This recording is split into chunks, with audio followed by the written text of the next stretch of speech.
Alors nous allons lire un texte aujourd'hui, 1 Timothée chapitre 2, verset 8. Ça sera notre texte de base. 1 Timothée chapitre 2, verset 8. On y va, mon ami. 1 Timothée chapitre 2, le verset 8, nous lisons la parole du Seigneur. Je veux donc que les hommes prient en tout lieu, en élevant des mains pures, sans colère, ni mauvaise pensée. L'apôtre exhorte ici, il dit, je veux donc que les hommes prient. La victoire du chrétien, c'est dans la prière. Si tu sais prier, si tu sais prendre le temps dans la prière, tu remporteras que de victoire. Mais si tu sais prier, Dieu sera toujours là avec toi. Comment Dieu sera là? Parce que Dieu va faire des choses pour toi. La première chose qu'il va faire, il te fortifiera tout le temps. C'est pourquoi tu es obligé de prier. Quelqu'un qui prie, il est toujours en forme. Quelqu'un qui sait passer le temps dans la prière, il est toujours en forme. Toujours en forme. Ce n'est pas quelqu'un qu'on voit fatigué. Ce n'est pas quelqu'un. Il y a des moments, vous n'arrivez pas à faire des choses. Non, je suis fatigué. Mais qu'est-ce qui te fatigue? Qu'est-ce qui te fatigue? Parce que le monde que vous voyez là, il y a le monde physique et il y a le monde spirituel. Les deux mondes cohabitent. Et si toi, tu n'es pas un homme de prière, tu n'es pas une femme de prière, alors l'autre monde va commencer à dominer sur toi. Va te pousser à faire des choses que toi tu ne veux pas faire. Parce que Dieu vous a donné quelque chose. Et la chose que Dieu vous a donnée, Dieu ne peut pas agir là-bas sans toi. Somme chapitre 115, le verset 16. Les cieux sont les cieux de l'Éternel. On dit les cieux sont les cieux de l'Éternel. C'est-à-dire Dieu a pris les ciels pour lui. Et tous ses amis qui sont là-bas. Mais écoute ce qu'il t'a donné à toi. Il t'a donné quelque chose. Mais il a donné la terre. Il a donné la terre Au Fils de l'homme. Au Fils de l'homme. Dis, Dieu m'a donné la terre. Dis, Dieu m'a donné la terre. Tu sais, si tu ne sais pas ça, tu ne peux pas régner sur terre. Ce n'est pas papa, maman, ami, l'État ou qui que ce soit. C'est Dieu qui vous a donné la terre. Dieu vous a donné la terre. Mais vous devez savoir qu'ici sur terre, il y a l'influence de deux choses. Il y a le visible et l'invisible. C'est-à-dire, il y a ce que vous contrôlez et ce que vous ne contrôlez pas. Mais Dieu vous a donné un moyen pour contrôler la terre. Et ce moyen, c'est la prière. Vous devez être des hommes et des femmes de prière. Ce que tu seras demain, tu dois commencer à prier dès maintenant. Pourquoi? Parce que la prière, ce sont des paroles. Les paroles, c'est ça qui influence et le monde invisible et le monde visible. Donc prenez le temps, le matin, donnez votre journée au Seigneur. Le soir, remerciez le Seigneur pour ce qu'il a fait pour vous. Même quand vous avez demandé quelque chose au Seigneur, vous ne l'avez pas eu. Le soir, remerciez-le. Pourquoi? Il y a des choses que Dieu ne vous donne pas aujourd'hui parce qu'il sait que vous n'êtes pas prêt. Ça ne veut pas dire qu'il ne vous a pas donné. Il vous a donné, mais ça est dans son laboratoire. Il veut que toi, tu deviennes d'abord prêt. Alors, continuez à prier. Priez. Je vous encourage de prier. Si vous priez, vous allez influencer le monde invisible. 1 Timothée 2:8. Je veux donc que les hommes prient en tout lieu. En tout lieu. Parce que souvent, ce qui vous dérange, vous dites, ah mais je ne peux pas prier à la maison. Je ne peux pas prier. Vous cherchez un endroit pour prier. Tu peux prier partout. Tu peux prier partout. Vous savez, quand Jésus rencontre cette femme, la Samaritaine, le blocage de la Samaritaine était à ce point-là. Parce que eux, on leur a dit, l'endroit qu'il fallait prier, c'était à la montagne et c'était à Jérusalem. C'est-à-dire, si tu n'es pas à ces deux endroits-là, tu ne peux pas prier. Mais quand Jésus le regarde, Jésus dit, femme, l'heure est venue. L'heure est venue où ça sera ni sur la montagne, ni à Jérusalem. Tu peux prier partout. Partout, partout, tu peux prier. Vous savez, il y a des moments... un jour, j'avais un problème au tribunal. J'avais prêché un message et ça dérangeait. On m'a convoqué. Et pendant que j'étais au tribunal, je voyais que la situation commençait à devenir compliquée. J'ai dit, il faut que je prie. Mais il y avait du monde. J'ai dit, il faut que je prie. J'ai demandé, j'ai dit, je viens, je vais aux toilettes. Je suis parti aux toilettes, j'ai fermé la porte. J'ai pris 3 minutes là-bas. Et ils croyaient que j'étais dans le coin. Or, j'ai prié. Quand je suis sorti, je suis venu. La situation a changé. Affaire telle. Monsieur Timantier, mais contre la ville telle. Je viens. L'avocat là se présente. Il dit, affaire inutile. Classée. Je dis, merci. Je suis parti. Mais depuis le matin, j'étais là. On me compliquait, on me posait des questions qui n'avaient pas de sens. Mais dès que je me suis retiré pour prier, mais si j'avais dit, si j'étais à l'église, j'allais taper une prière à l'église. On ne transporte pas l'église. Hein. Tu dois savoir que tu peux prier partout. Tu peux prier partout. Il suffit seulement qu'on te donne l'occasion. J'ai un de mes amis. Un jour, je suis parti manger avec lui. J'avais amené Bichopeli. On était parti manger dans un restaurant chez nous. Et quand on est assis comme ça, là-bas c'est self-service, chacun se sert et puis on vient. C'était plein. Il a dit prions. Mais il a dit ça fort, hein? Prions. Oh Seigneur Dieu! Tout le monde s'est tourné. Moi j'ai dit bon, priez partout, mais là frère, tu es parti un peu loin. Mais il a pris au moins 3 minutes. Quand il a fini, moi je croyais que les gens allaient se fâcher. Dès qu'il a dit Amen, tu vois tout le monde applaudir. Je dis oh, tu vois, Dieu a la victoire partout. Dieu a la victoire partout. Donc vous devez prier. Vous devez prier partout. Dès que l'occasion t'est donnée de prier, il faut prier. Il faut prier. Ne négligez pas la prière. Vous en avez besoin. La prière construit une vie. Vous devez prendre le temps, même le matin avant de sortir. Si tu sais que tu sors à 6h30 et que mettre tes crèmes, tes savons, ça te prend 30 minutes, alors réveille-toi 15 minutes avant. Prends les 15 minutes, les 10 minutes de la prière avant de sortir. Ne sors pas comme ça. Non! C'est pourquoi tu marches dans la rue, il y a des choses qui t'arrivent, tu dis, je ne savais même pas si ça m'arrive au hasard. Ce n'est pas les hasards. Le diable existe, mes chers amis. Le monde des ténèbres existe. Il n'y a rien de hasard. Mais si le matin avant de sortir, tu t'es mis debout, tu as dit, je suis enfant de Dieu. Dieu m'a donné l'autorité de marcher sur les serpents et les scorpions. Dieu m'a donné l'autorité de chasser les démons. Maintenant, je prends autorité sur ma journée. Je vais aller telle place. Je ne veux même pas que quelque chose me dérange. Seigneur, enlève-moi ça, enlève-moi ça. Tu as cette autorité-là. Je veux donc que les hommes prient en tout lieu, en élevant les mains pures. En élevant les mains pures. Sans colère, ni mauvaise pensée. Ni mauvaise pensée. Ne vivez pas avec 3 choses. La première chose, ne vivez jamais avec la culpabilité. Ne vivez jamais avec la culpabilité. Ne vous rendez pas toujours coupable des choses que vous avez faites. Les choses sont déjà passées, tu as demandé pardon, mais ça te hante toujours. N'écoute pas les mensonges du diable. Le diable voudra toujours te faire voir que ce que tu avais fait là, est-ce que tu sais que les gens voient, les gens te regardent, oui, les gens me regardent, mais Dieu, lui, il m'a pardonné. Que quand vous priez, élevez les mains pures. Là, on parle des mains. On dit les mains pures. Mais effectivement, il voulait parler du cœur, parce que Dieu habite dans votre cœur. Pourquoi on dit les mains?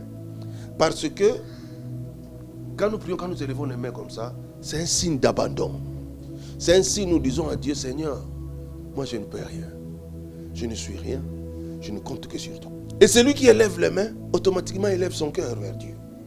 Deuxième chose, n'ayez jamais de mauvaises pensées.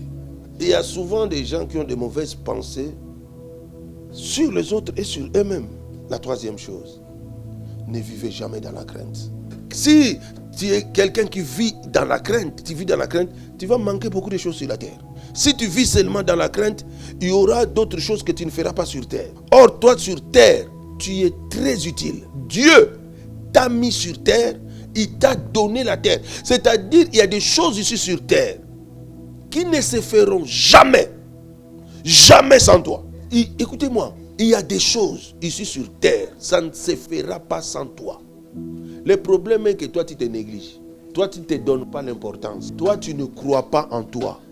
Aujourd'hui, tu dois croire en toi. Dieu, dans sa prédestinée, a mis des choses que lui, Dieu, veut faire sur terre. Mais sans toi, il ne peut pas le faire. Dieu a mis dans un chacun de vous, Dieu a mis quelque chose. Le problème, c'est quoi? Vous n'utilisez pas toutes les capacités que Dieu a mis en vous. Vous n'utilisez pas. Vous êtes là à regarder les autres, à regarder les autres. Mais lui, il est tenté de se battre, toi, tu es là. C'est pourquoi je vous dis de prier. Parce que si vous commencez à prier, ça va libérer les énergies qui sont en vous. Ça va libérer les énergies qui sont en vous. Mais si vous ne priez pas, ça bloque, ça te bloque. Or, toi, tu as encore d'autres potentialités que tu peux. Il faut toujours chercher à aller plus loin que ce que tu sais faire déjà. Voilà à quoi sert la prière. La prière va t'aider à atteindre cette dimension-là. Il faut que vous arriviez à libérer les énergies qui sont en vous. Même la vie avec Dieu.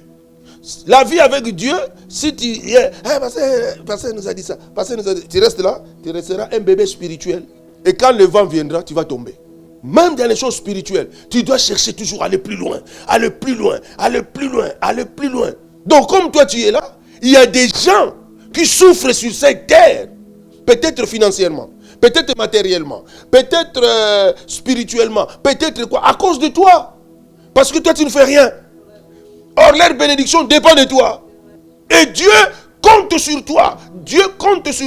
Josué chapitre 6. Regarde ce que Dieu dit à cet enfant. Jéricho était fermé et barricadé devant les enfants d'Israël. Personne ne sortait et personne n'entrait. L'Éternel dit à Josué, vois, je livre entre tes mains Jéricho et son roi, ses vaillants soldats. Maintenant, si lui, on livre tout entre ses mains, lui, s'il ne fait rien. Juge chapitre 6, à partir du verset 12. L'ange de l'Éternel lui apparut. L'Éternel est avec toi, et vaillant héros. Gédéon lui dit, mon Seigneur, si l'Éternel était avec nous, pourquoi toutes ces choses nous sont-elles arrivées? Stop. Quand Dieu a parlé, il a parlé à qui? La réponse de Gédéon, il dit quoi? Avec nous. Est-ce que quand Dieu a parlé, il a parlé de nous? Il a parlé de quoi? Voilà votre maladie. Vous voulez faire les choses. On continue. Et où sont tous ces prodiges que nos pères nous racontent? Verset 14. L'Éternel se tourna vers lui et lui dit, va avec cette force, tu as, et délivre Israël de la main de Madian. N'est-ce pas moi qui t'envoie? Gédéon lui dit, mon Seigneur, avec quoi je délivrerai-je Israël?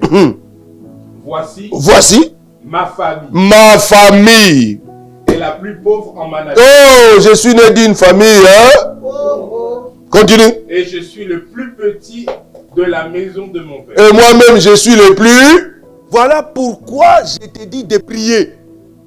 Pour dissiper ces choses-là. Les choses qui te bloquent. Les choses... Dieu, c'est toi qui l'as choisi. Ne dis pas, oh non, nous sommes 10 dans la famille. Non. Vous pouvez être 20, 30, 50. Mais c'est toi que Dieu a choisi. C'est toi que Dieu a choisi. Mais si tu n'es pas un homme, une femme de prière, tu ne peux pas comprendre cette dimension-là. Parce que souvent, une personne se définit par rapport à son milieu. Dieu n'est pas limité par ta famille. Ta famille te limite, toi ça ne limite pas Dieu. Et Dieu ne veut même pas ces limites-là pour toi.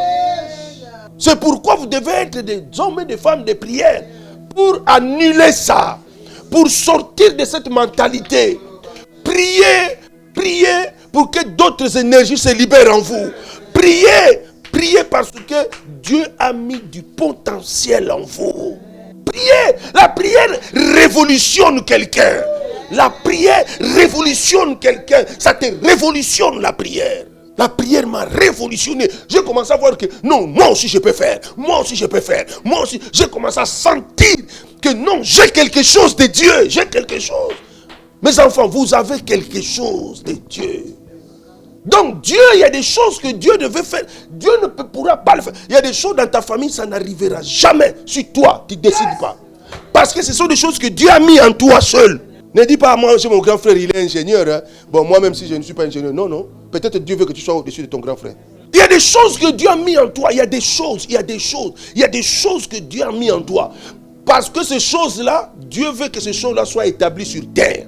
Mais ces choses-là ne seront jamais établies sur terre tant que toi, tu ne prends pas la décision de commencer à changer ta façon de voir, à changer ta façon de faire, à changer ta façon d'agir. Et la chose qui te donne cette force-là, cette énergie-là, c'est la prière. Vous devez apprendre à prier comme de fous. À prier comme de fous. À prier jusqu'à ce que ta mentalité change. Hein? Ta mentalité change. Il faut que la prière arrive à t'impacter à un niveau où ta mentalité doit changer. Tu commences à voir que c'est possible. Tout est possible, je peux le faire. Ne fouillez pas. Vous avez l'habitude de fuir devant des situations. Oh, la situation que tu fuis là, c'est ça que Dieu a mis pour toi. C'est ça que Dieu a mis là pour toi. C'est-à-dire, c'est pour toi. Tu vois? Tu dois passer là, tu dois traverser. Il y a des choses qui ne s'accompliront sur cette terre seulement par toi. Seulement par toi. Peut-être tu es le Joseph de ta famille. Peut-être tu es le Benjamin de ta famille. Peut-être Dieu a un plan qu'il a déjà fait. Quand j'étais déjà prié, Seigneur, qu'est-ce que tu as préparé pour moi? Non. Dieu a déjà fait un plan. Le plan, il a mis ça en toi. Cherchez l'Éternel pendant qu'il se trouve. Parce que c'est lui qui t'a mis sur terre. Et il t'a donné une partie de terre. C'est-à-dire, il y a un règne pour toi. Il y a un règne pour toi sur cette terre. Tu es obligé de régner un jour. Tu es obligé de régner. Tu es obligé de manger la meilleure production. Tu es obligé. Il faut prier. Libère ton cœur des inquiétudes inutiles. Libère ton cœur des craintes inutiles. Libère ton cœur des mauvaises pensées. Libère ton cœur des culpabilités. Libère ton cœur de ces choses. Prie sincèrement. Sois libre, prie. Et tu verras la gloire de Dieu se manifester dans ta vie. Et tu vas faire réellement ce que Dieu t'a dit de faire sur terre. La prière te donne la force de commencer à croire en toi-même. Priez pour que vous sortez de cette mentalité de petitesse. Vous savez, il y a des choses qui sont bloquées en nous. Ils se bloquent. C'est ce que les garçons ont dit. Ma famille est pauvre. Quand on parle de la pauvreté, ce n'est pas seulement la pauvreté en argent. Il y a aussi la pauvreté mentale. Il y a la pauvreté intellectuelle. Il y a la pauvreté spirituelle. Vous me suivez? C'est pourquoi il faut prier pour briser toutes ces barrières-là. Et si toi tu ne pries pas, tu ne dépasseras pas cette limite. Parce qu'il y a des limites. Alors, la réponse aux limites, c'est la prière. Parce que ce n'est pas les gens qui ont mis des limites qui t'ont mis sur terre. C'est Dieu qui t'a mis sur terre. Et Dieu a te mis sur terre. Et il t'a mis responsable de quelque chose. C'est pourquoi tu vois qu'il y a des choses qui te bloquent pour que tu n'ailles pas loin. Tu ne peux pas comprendre et rester toujours là. C'est que tu es bloqué quelque part. Alors la réponse, c'est la prière. Tu sais que quand tu découvres qui tu es, tu deviens fort. Tu peux tout faire. Même si tu oublies mon message d'aujourd'hui. Mais retiens cette phrase. Il y a des choses que Dieu ne fera pas sur terre si toi tu ne bouges pas. Alors si toi tu ne bouges pas, beaucoup de gens mourront sans entrer en contact de ce que Dieu voulait qu'ils reçoivent. À cause de qui? Vous comprenez? Vous voyez comment c'est grave?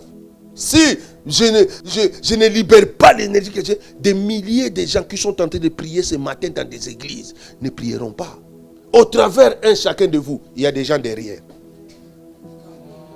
Il y a des gens derrière, des tribus, des nations derrière. À cause de toi, beaucoup risquent de ne pas entrer dans leur bénédiction.